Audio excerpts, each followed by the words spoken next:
Hello, Assalamualaikum everyone. My name is Simon Hassan. So today I'm going to present assignment. So the topic is Metro Crowd Management System.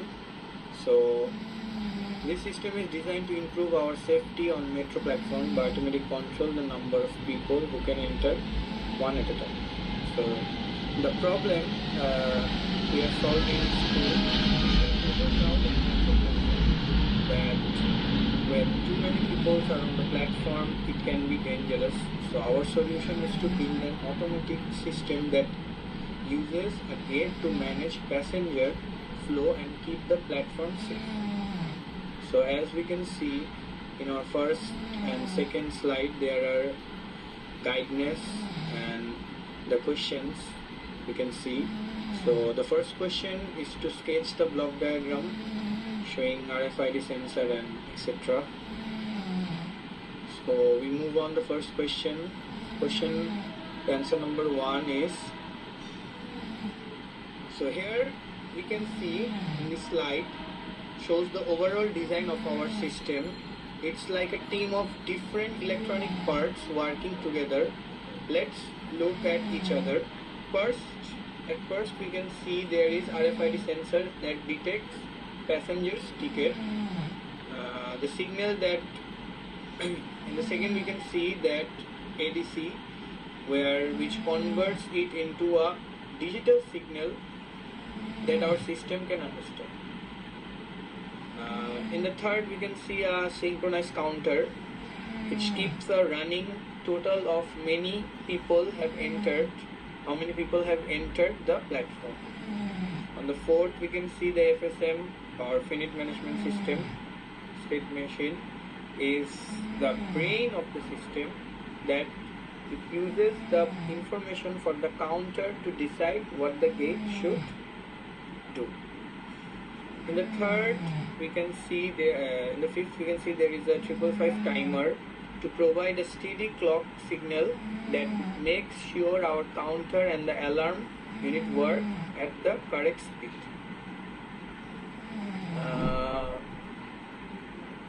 Next we can see if something is wrong, the alarm unit will trigger a buzzer. This is the work for the alarm. And at the last we can see there is a DAC converter. The number of people on the platform back into a voltage. This is sent to a control room so a human operator can easily monitor the crowd source. So finally all this controls the gate, which is the physical barrier. So at the end we can see the block diagram of these things. So in the next question we have been asked to show the FSM transition between the gates. So the FSM, what is FSM? As I mentioned, it is the brain that controls the gate. It allows in one of the 4 states which you can see in the diagram. Here we can see the diagram. The system starts in the middle idle state where the gate is closed.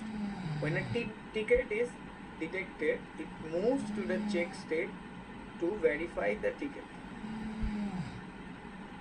If the ticket is valid, it goes to the open state and the gate opens for one person. After the person passes, it moves to the closed gate and the gate closes again, waiting for the next passenger. So this cycle ensures that only one passenger will pass at a time. That the one passenger will passes at a time. So here is the diagram and the chart of that. So in the next slide we can see there is the code of the Verilog HTL. It is the code written. We can see here. So let's move on to our next question. Next question is number 3. The alarm trigger. The alarm trigger should trigger more than 3 passengers.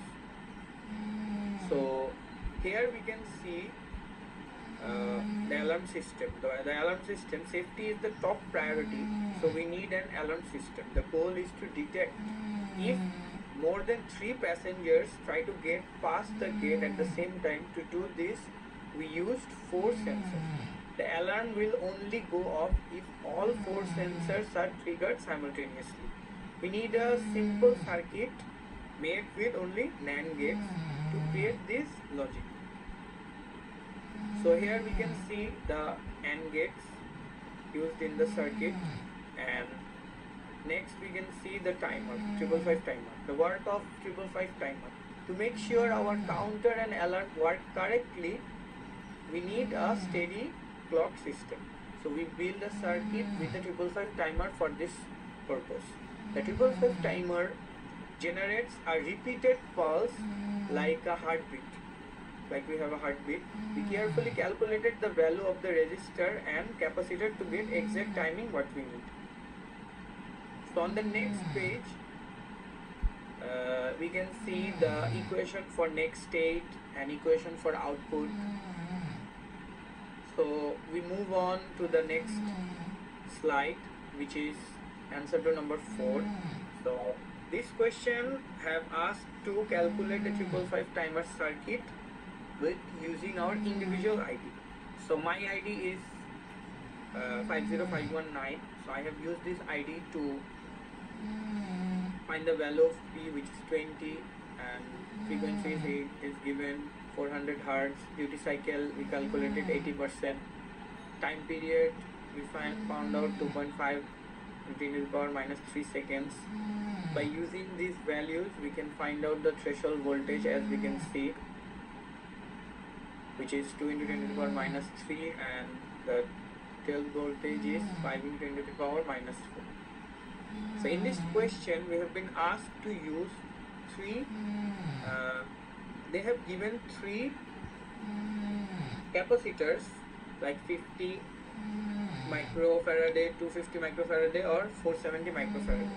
So at first we have used 50 microfarad to find the value of R2. We have been given a formula. We know the formula, so we used it, and the value for R2 is 14.43. Then we calculate for another capacitor like 250 microfarad. We have got R2 2.89 ohm, and for 470 microfarad we have got the R2 1.47, and we have also calculated the sum of R1 and R2. So here is just the calculation part. You can see how we have calculated it. So in the next slide we have drawn a 555 timer circuit to overcome it. So here there is the charging part 57.72, and here is the resistor. So we can see this is just the inside view of our 555 timer. So we move on to the next slide. The next slide is answer to number 5. The question was, show how the DAC output voltage represent the passenger count for 5 and 10 passengers. So we have calculated for 5 passengers, we have made a circuit.